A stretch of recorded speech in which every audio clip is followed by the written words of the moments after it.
snow like this in, what's it, back in... 2014. Yeah, well, actually before that, because, let me see.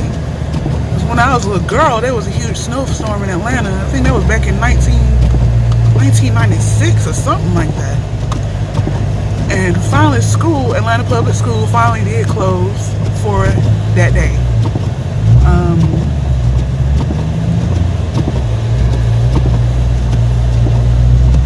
Wow. I think this is going to be an all-day thing. Well, we got food in the house.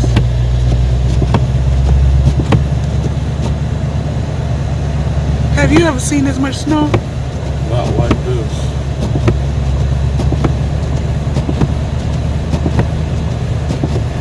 And those are huge snowflakes.